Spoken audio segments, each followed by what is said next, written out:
Thomas Mackenzie stood at attention outside the grand ballroom of Windsor Castle, his red uniform pressed to perfection, and his black bearskin hat positioned exactly as regulation demanded. The golden buttons on his jacket caught the light from the crystal chandeliers inside, but Thomas couldn't hear the beautiful classical music that drifted through the ornate doors. He had been born with severe hearing loss, something that should have disqualified him from service in the Queen's Guard, but his exceptional skills and determination had earned him this prestigious position anyway. The year was 1987, and Thomas had served for 3 years without incident. He had learned to read lips with remarkable accuracy and could sense vibrations through the floor and walls that told him when something important was happening. His fellow guards respected him, though they sometimes forgot about his condition and would speak to him from behind, wondering why he didn't respond immediately. Inside the ballroom, Britain's elite gathered for a charity gala. Lords and ladies, in their finest attire, sipped champagne and admired the elaborate decorations. The evening's entertainment was to feature several renowned musicians, including the famous pianist Victor Pemberton, whose concerts sold out across Europe. Pemberton was known not only for his extraordinary talent, but also for his sharp tongue and cruel sense of humor. He delighted in making others feel small, particularly those he considered beneath his social status. Thomas had positioned himself perfectly to observe the room through the gap in the doors. Though he couldn't hear the conversations, he could see the animated gestures and expressions of the guests. He noticed when Pemberton arrived, recognizing the man from newspapers and magazines. The pianist commanded attention wherever he went, his expensive tailcoat and diamond cufflinks marking him as someone of great importance. As the evening progressed, Thomas maintained his rigid posture despite the growing fatigue in his legs. He had learned early in his training to ignore physical discomfort, focusing instead on his duty to protect the royal family and their guests. His eyes constantly scanned the crowd, looking for anything unusual or threatening. He had developed an almost supernatural ability to read body language and facial expressions, skills that made him exceptionally good at his job, despite his hearing loss. The charity auction began with various items being presented to raise money for underprivileged children. Thomas watched as hands shot up around the room, bidding on artwork, jewelry, and exotic vacations. The energy in the room was electric, though Thomas experienced it only through the visual cues of excited faces and animated gestures. During a brief intermission, several guests stepped outside for fresh air. Thomas remained perfectly still as they passed by, their conversations nothing more than moving lips to him. Some guests nodded respectfully in his direction, understanding the honor and discipline required for his position. Others barely noticed him, treating the guards as part of the furniture rather than human beings deserving of respect. It was then that Victor Pemberton emerged from the ballroom, a crystal glass of champagne in his hand and a smirk on his face. He had been drinking steadily throughout the evening, and the alcohol had loosened his already sharp tongue. Pemberton noticed Thomas standing at attention and seemed amused by something. He began speaking to his companion, a wealthy businessman who laughed at whatever Pemberton was saying. Thomas could see their lips moving but couldn't make out the words from this angle. He sensed they were talking about him, but protocol demanded he remain focused straight ahead. The two men moved closer, and Thomas could now see Pemberton's face more clearly. The pianist was definitely talking about him, making exaggerated gestures and expressions that his companion found hilarious. Other guests began to gather around, drawn by Pemberton's animated storytelling. Thomas felt his stomach tighten as he realized he was becoming the center of unwanted attention. Still, he maintained his composure, knowing that breaking protocol would be far worse than enduring whatever mockery was being directed at him. Pemberton stepped directly in front of Thomas, close enough that the guard could smell the alcohol on his breath. The pianist began speaking directly to him, his lips moving rapidly and his expressions becoming increasingly theatrical. Thomas tried to read the man's lips, catching fragments like statue and decoration and useless. The words stung, but Thomas had faced worse during his military training. The crowd around them grew larger, with some guests looking uncomfortable, while others seemed entertained by Pemberton's performance. Thomas could see a few people trying to discourage the pianist, but their efforts only seemed to encourage him further. The man was clearly enjoying being the center of attention and having what he perceived as a captive audience in the form of a guard who couldn't respond. Pemberton's gestures became more elaborate, and Thomas realized the man was mimicking his rigid posture in an exaggerated, mocking way. The pianist pretended to stand at attention, then pretended to fall asleep, then acted as if he were a wind-up toy soldier. Some guests laughed nervously, while others shook their heads in disapproval. Thomas felt his face burning with embarrassment, but years of training kept his expression neutral.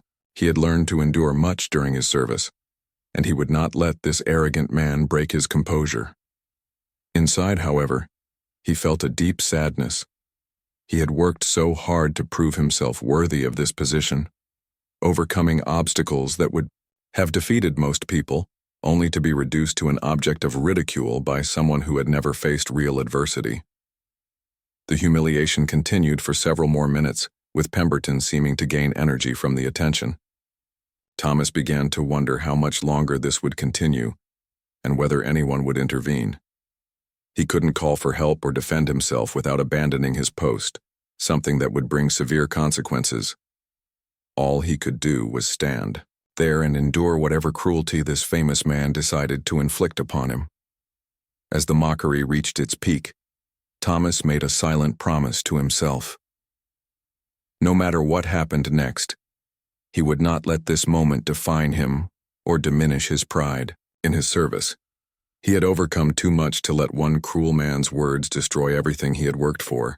The crowd around Victor Pemberton continued to grow as his performance became more elaborate. Thomas could see more faces joining the circle, some looking genuinely amused, while others appeared increasingly uncomfortable with the pianist's behavior.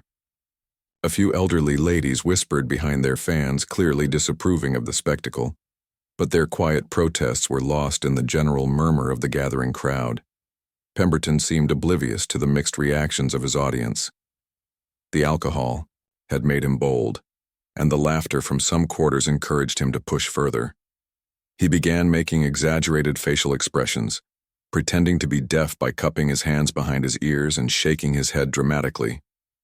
Thomas caught enough of the lip movements to understand that Pemberton was making jokes about his hearing loss, something that only a few people in the crowd actually knew about. A young woman in an elegant blue gown stepped forward and placed her hand on Pemberton's arm, clearly trying to discourage him from continuing. Thomas could see her mouth forming words of protest, but the pianist brushed her off with a dismissive wave. The woman's face flushed with embarrassment, not for herself but for the cruelty being displayed before her. Thomas recognized her as Lady Margaret Ashworth, daughter of the Earl of Whitmore. She'd always been kind to the guards, often stopping to ask about their families or thank them for their service. Her attempts to intervene on his behalf meant more to Thomas than she could possibly know, even though she was unsuccessful in stopping the pianist's cruel entertainment. Meanwhile, inside the ballroom, other guests were beginning to notice the commotion outside. Through the ornate doors, Thomas could see people craning their necks and moving toward the windows to get a better view of whatever was happening in the corridor. The charity auction had been temporarily suspended as the distraction grew larger.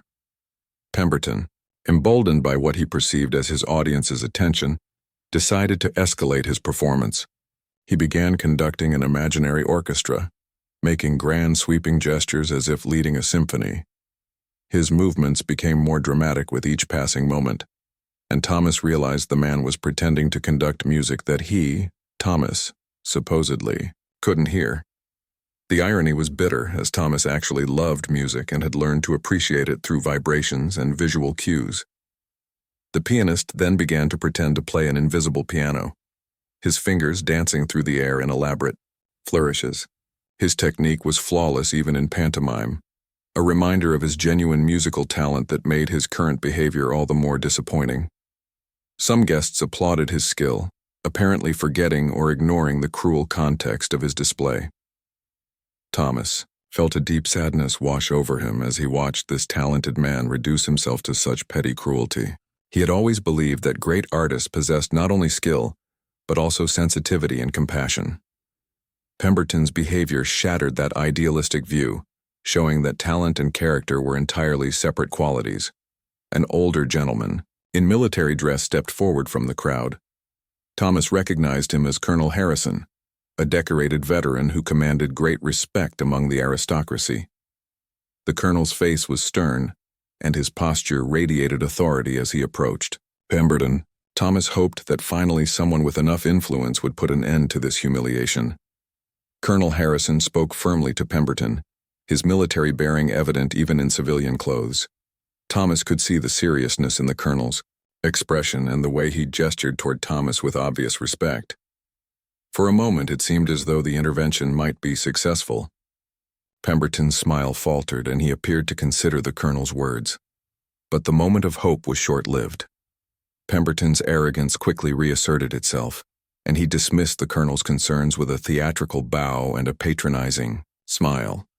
The pianist had clearly decided that his fame and talent gave him license to behave however he pleased, regardless of who might object.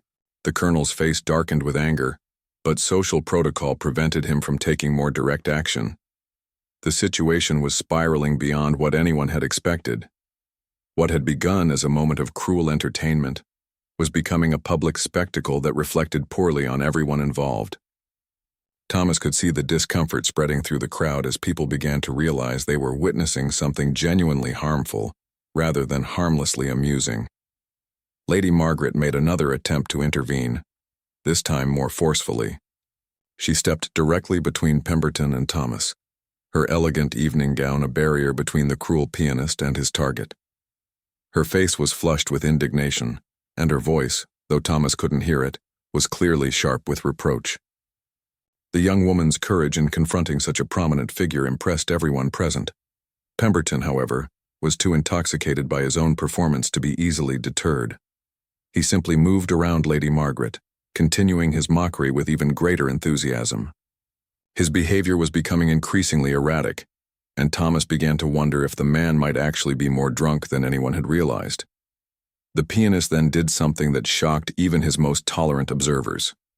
He approached Thomas directly and began shouting at him, his face reddening with exertion. Thomas could see the spittle flying from Pemberton's mouth and the wild look in his eyes. The man was clearly trying to provoke some kind of reaction, perhaps hoping to break the guard's composure and add to his entertainment. Thomas felt every muscle in his body tense as Pemberton leaned closer, his face only inches away. The pianist's breath reeked of alcohol and his eyes were bloodshot with drink and excitement. For a moment, Thomas wondered if he should abandon protocol and defend himself, but his training held firm. He remained perfectly still, his gaze fixed straight ahead, refusing to give Pemberton the satisfaction of a response. The crowd had grown silent now, finally understanding that they were witnessing something deeply wrong. Even those who had initially been amused were now uncomfortable with how far the situation had progressed. The elegant charity gala had been transformed into something ugly and shameful, with everyone present bearing some responsibility for allowing it to continue. As Pemberton prepared for what seemed like an even more elaborate display of cruelty, Thomas steeled himself for whatever might come next. He had endured this much. He could endure whatever else this man might throw at him. But deep inside, he made another silent vow. Somehow, someday, he would show these people what he was truly capable of. The atmosphere in the corridor had become thick with tension as more guests emerged from the ballroom to witness the increasingly uncomfortable scene. Victor Pemberton seemed completely unaware of how his behavior was being perceived by the growing audience. His initial clever jokes had devolved into something much darker and more personal, crossing lines that even the most tolerant observers found difficult to accept. Thomas remained motionless, but inside his mind, memories began to surface. Unbidden, he remembered his childhood in a small village outside London, where his hearing loss had made him different from other children. His parents, both factory workers, had struggled to understand his condition and provide him with the support he needed. School had been particularly challenging, with teachers who didn't know how to accommodate his disability and classmates who sometimes mocked what they didn't understand. But Thomas had also remembered the kindness he had encountered. His grandmother, who had patiently taught him to read lips by sitting with him for hours each day, moving her mouth slowly and clearly until he could understand every word. The music teacher at his secondary school, who had shown him how to feel rhythm through vibrations, opening up a world of beauty he had never imagined possible. The Army recruiting sergeant who had seen potential in him when others saw only limitation. These memories strengthened his resolve as Pemberton continued his cruel performance. The pianist had moved on to making exaggerated gestures about military precision, marching in a mockingly stiff manner that caricatured the discipline Thomas held sacred. Some guests shifted uncomfortably, finally beginning to understand that they were witnessing genuine cruelty rather than harmless entertainment. Lady Margaret had not given up her attempts to intervene. She approached several influential guests, clearly asking them to help stop the spectacle. Thomas could see her speaking urgently to a group of elderly lords and ladies, her gestures indicating her distress at what was unfolding. Some nodded in agreement with her concerns, but none seemed willing to directly confront such a famous and influential artist. The situation took an even stranger turn when Pemberton began to pretend he was teaching Thomas how to hear. He cupped his hands around his mouth and made exaggerated shouting motions, then held his ear as if listening for a response. When none came, he shrugged theatrically and turned to his audience with a smirk that suggested the guard was hopeless. The display was becoming more bizarre by the moment, and even Pemberton's strongest supporters in the crowd were beginning to look embarrassed. Thomas noticed a young boy, perhaps 8 or 9 years old, who had somehow slipped away from his parents to watch the commotion. The child's face showed confusion and distress as he witnessed an adult behaving so cruelly toward another person. Thomas felt a pang of sadness, knowing that this moment might shape the boy's understanding of how people in positions of power sometimes treated those who seemed vulnerable. Inside the ballroom, the charity auction had been completely forgotten. Through the ornate doors, Thomas could see that most of the remaining guests had moved to the windows and entrance, trying to get a better view of whatever was happening outside. The elegant atmosphere of the gala had been completely destroyed by one man's need to humiliate another human being. Colonel Harrison made one final attempt to restore order to the situation. He stepped forward again, this time with several other military men flanking him. Their combined presence created an impressive display of authority and dignity that contrasted sharply with Pemberton's increasingly erratic behavior. The colonel spoke firmly, and Thomas could see from his lip movements that he was defending the honor and service of the Queen's Guard. For a moment it seemed as though the intervention might succeed. Pemberton paused in his performance, apparently weighing his options as he faced this wall of military disapproval. The crowd held its collective breath, hoping that sanity might finally prevail. Even the young boy stopped fidgeting, sensing that something important was happening. But Pemberton's ego proved stronger than his judgment. With a dismissive laugh, he waved off the colonel's concerns and returned to his cruel entertainment with renewed vigor. This final act of defiance shocked even his most tolerant observers, as it became clear that the man valued his momentary amusement more than basic human decency or respect for military service. The pianist then made what would prove to be a crucial mistake. In his arrogance, he decided to escalate his mockery by pretending to be a composer, writing music for someone who couldn't hear it. He began making elaborate writing motions in the air, as if inscribing notes on an invisible staff. His movements were precise and beautiful, demonstrating his genuine musical knowledge even in the context of his cruelty. As Pemberton continued his pantomime of composition, something unexpected happened. Thomas began to recognize the patterns in the pianist's movements. Despite being unable to hear the music, Thomas had studied musical notation extensively as part of his personal education. He had learned to read sheet music as another way of appreciating the art form that meant so much to him, even though he experienced it differently than most people.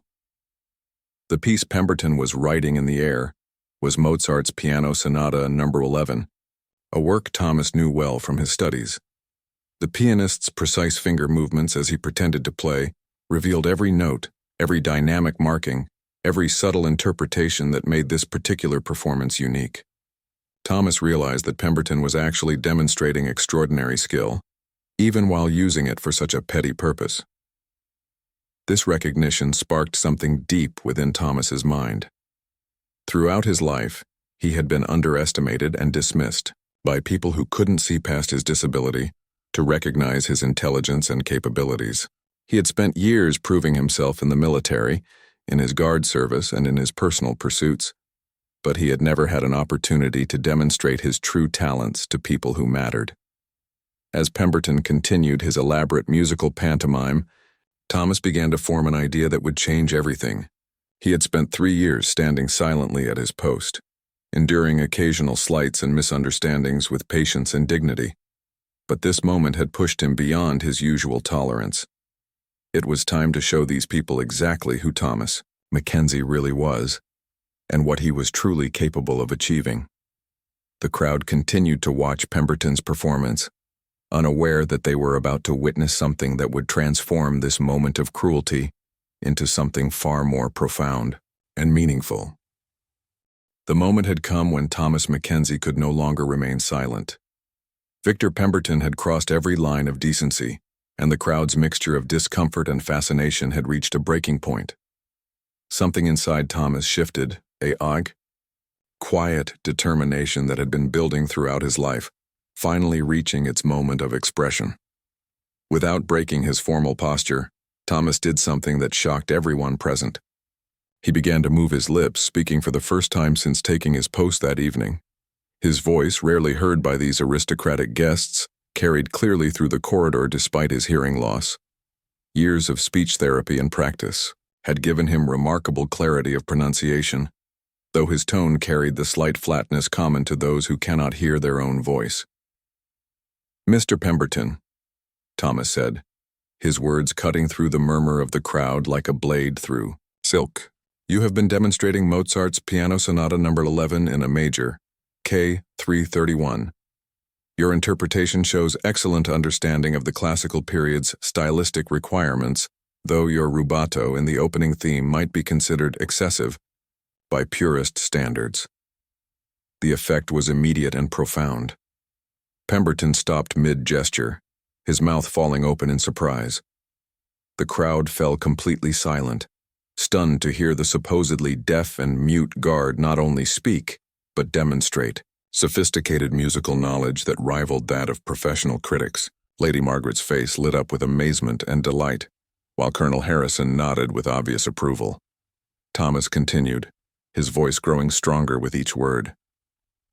"I noticed your fingering technique suggests you favor the Viennese classical approach rather than the more modern interpretations.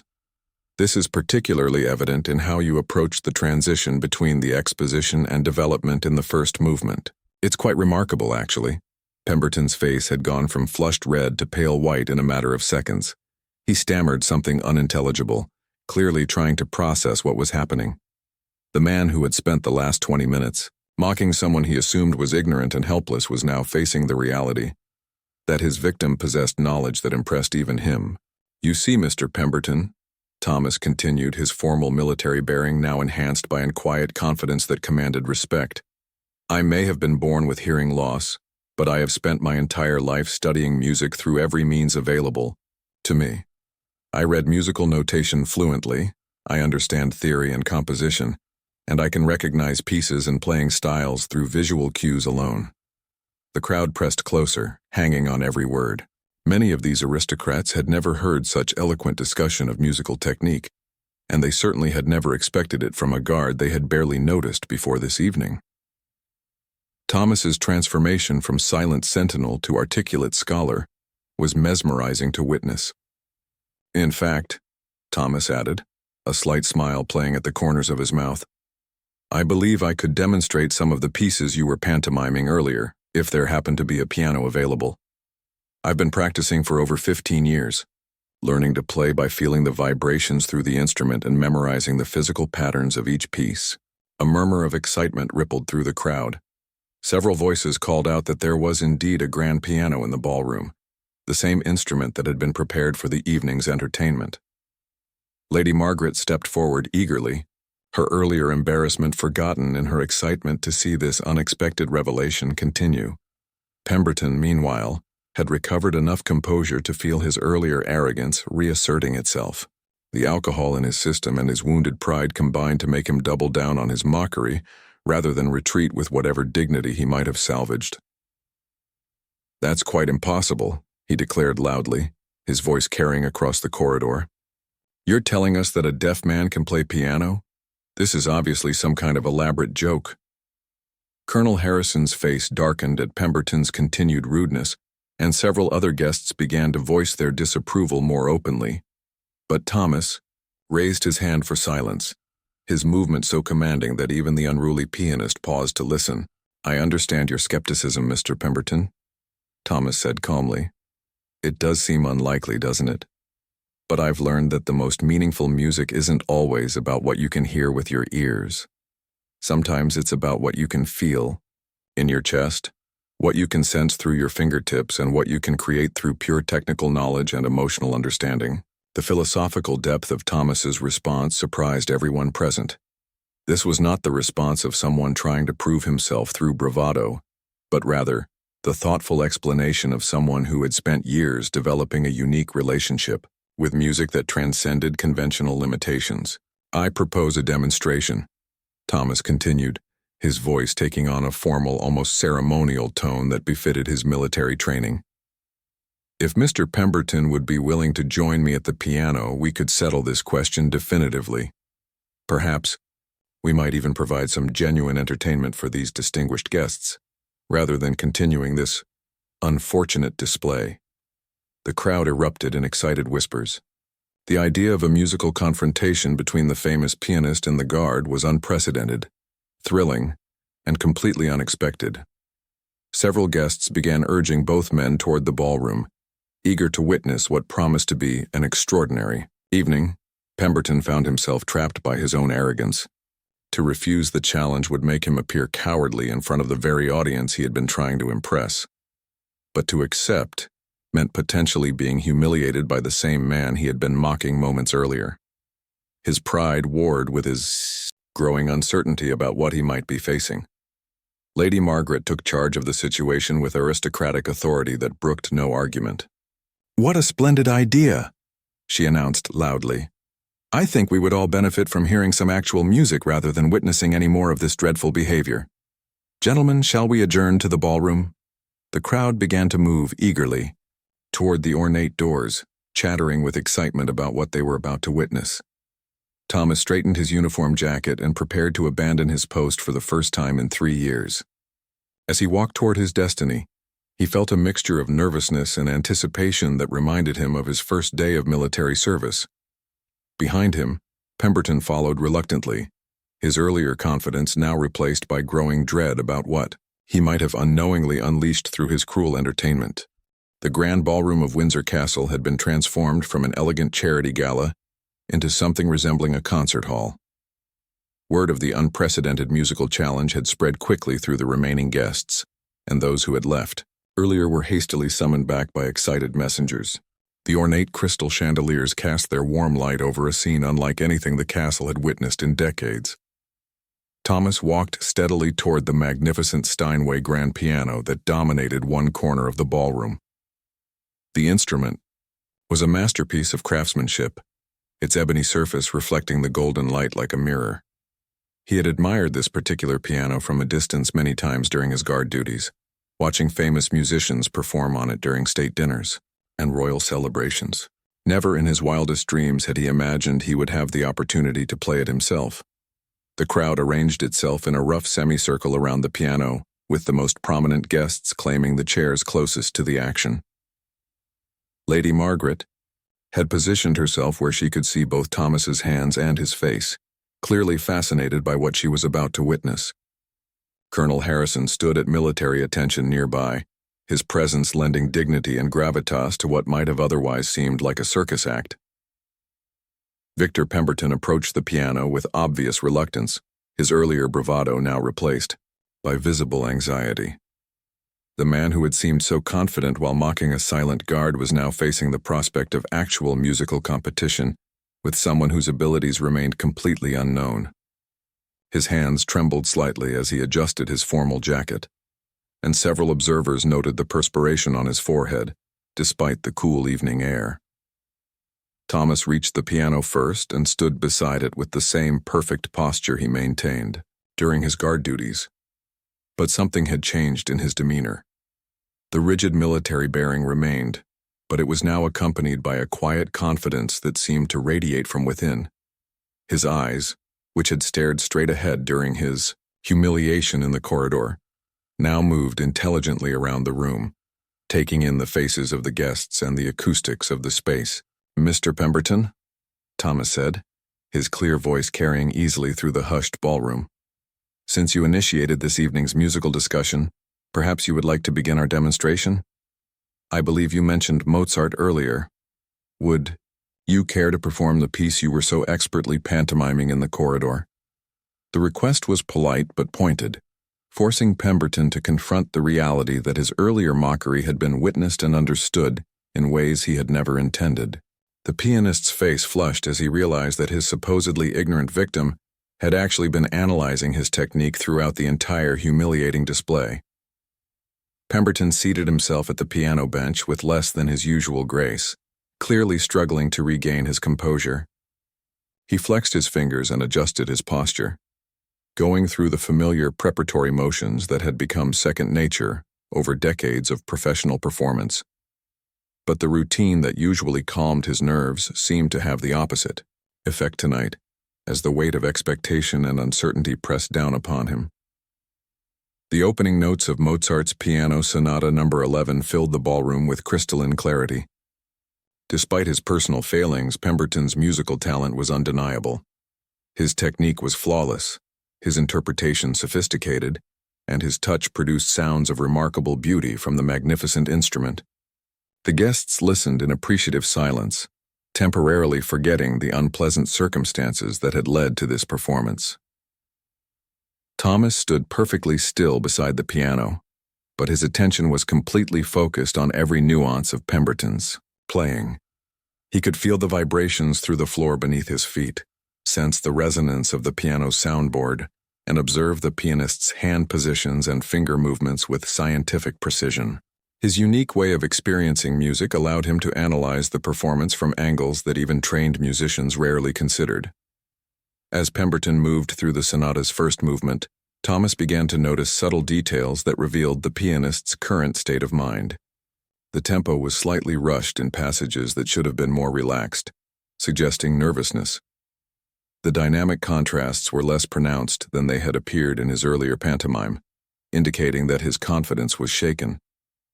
Most tellingly, his usually perfect pedaling technique showed small inconsistencies that would be imperceptible to most listeners, but spoke volumes to someone watching as carefully as Thomas. The performance concluded to enthusiastic applause from the assembled guests. Pemberton rose from the bench with a bow, some of his confidence returning as he basked in the familiar warmth of audience approval. For a moment it seemed as though he might have regained his equilibrium and remembered why he was considered one of Europe's finest pianists.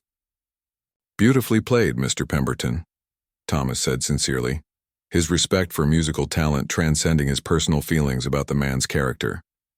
"Your interpretation of the first movement's development section was particularly nuanced.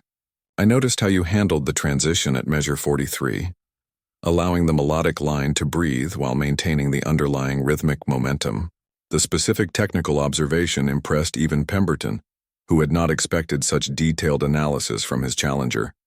Several guests who were themselves accomplished musicians exchanged glances of surprise and approval. Thomas's commentary demonstrated not just general musical knowledge, but the kind of sophisticated understanding that came from years of serious study. "Now then," Thomas continued, moving toward the piano bench, "perhaps I might attempt something as well. I should warn you that my approach to playing may appear somewhat unusual, but I assure you that every note has been carefully studied and practiced." The ballroom fell into complete silence as Thomas seated himself at the piano. His posture was different from Pemberton's more relaxed position, maintaining the precise alignment that characterized everything he did. He placed his hands on the keys with deliberate care, and for a moment simply sat still as if gathering himself for what was to come. When Thomas began to play, the effect was immediate and profound.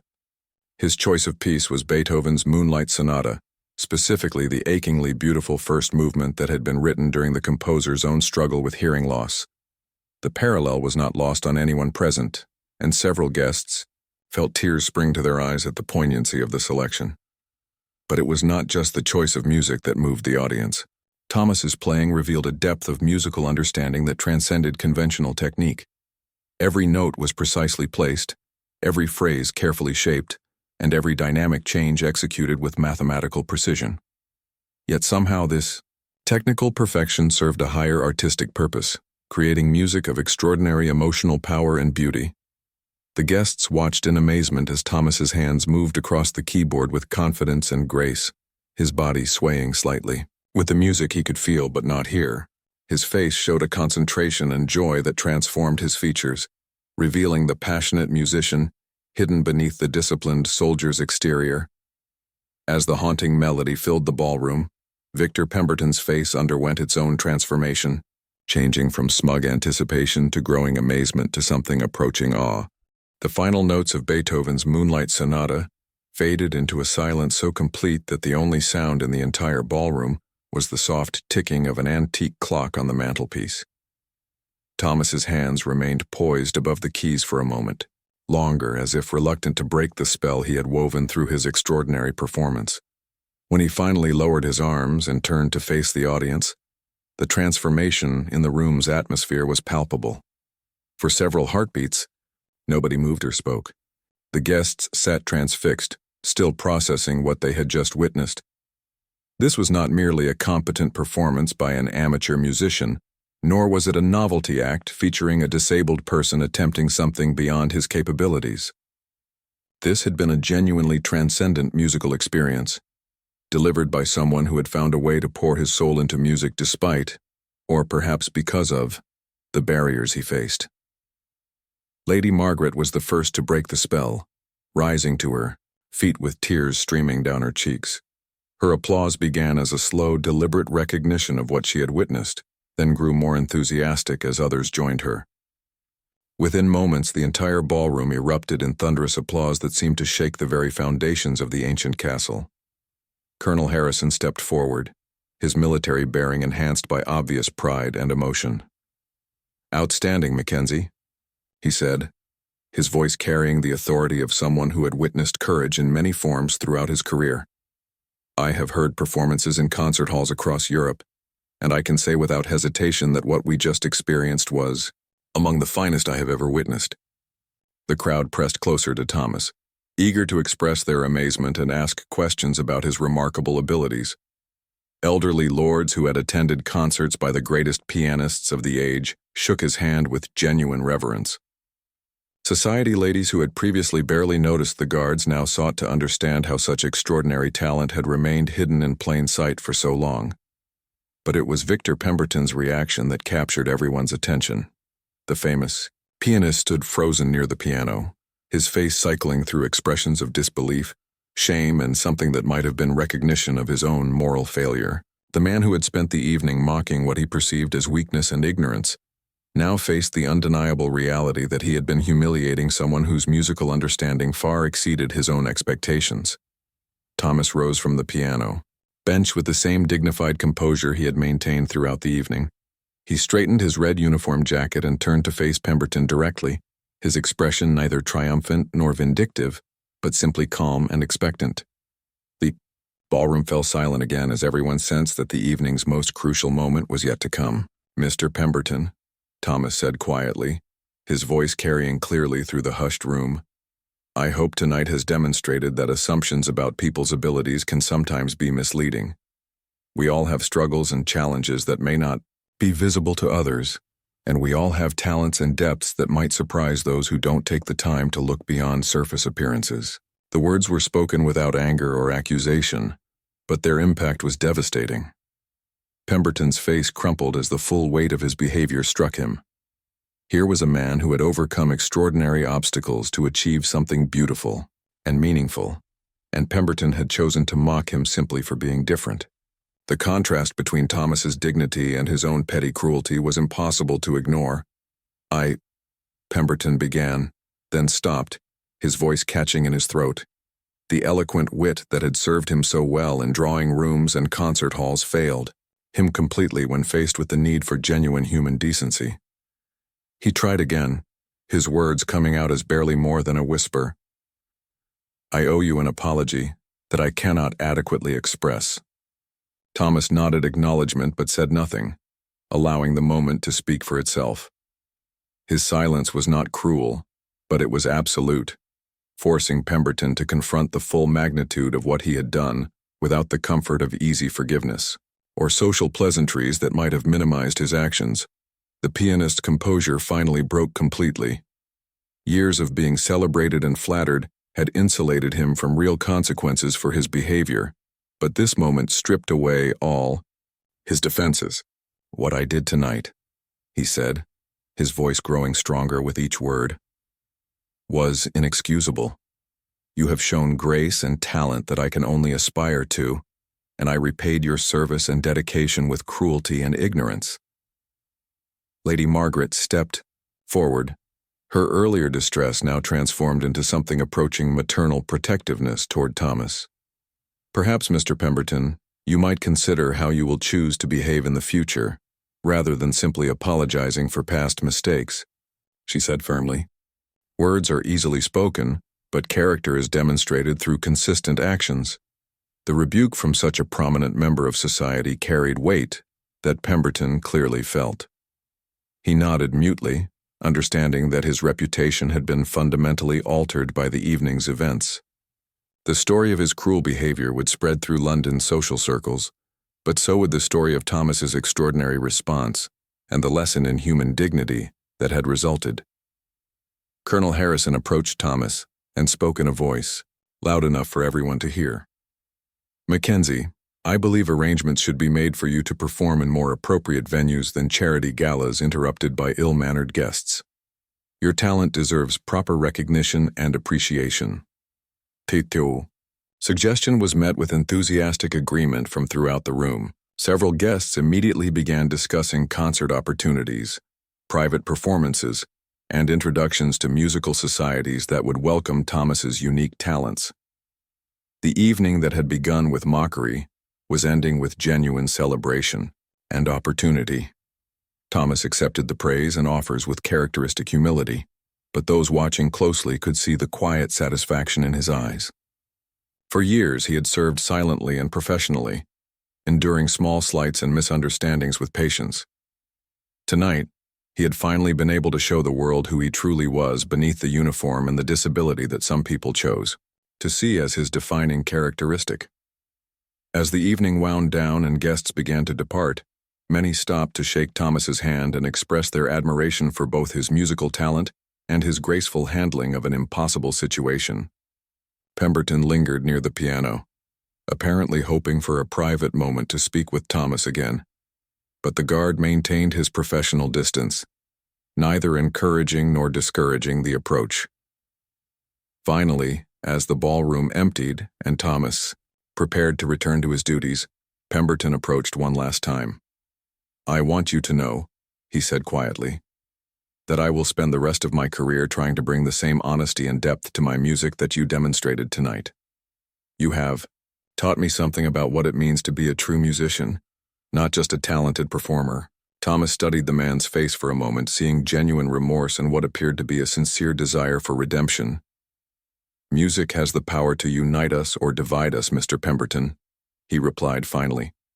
"Tonight, I hope it has shown us all something about the importance of treating each other with dignity and respect, regardless of our differences or perceived limitations." With that, Thomas returned to his post outside the ballroom, resuming the perfect posture and vigilant attention that had characterized his service for 3 years. But something fundamental had changed. No longer was he just a silent guardian, performing his duties in anonymity. He had revealed himself as a complete human being with extraordinary talents and unshakable dignity, earning respect that would follow him for the rest of his career. The story of that evening spread far beyond the walls of Windsor Castle, becoming a legend that was told and retold throughout London's musical and social circles. It became a reminder that talent and worth come in many forms, and that true character is revealed not in moments of triumph, but in how we treat those we perceive as different or vulnerable. And Victor Pemberton, true to his word, did indeed change his approach to music and to life, becoming known not just for his technical skill, but for his humility and kindness toward fellow musicians and audience members alike. The cruel man who had mocked a guard's disability was transformed by witnessing what real strength and dignity looked like, learning that the most powerful performances come not from superiority over others, but from the courage to be authentically human in the face of adversity.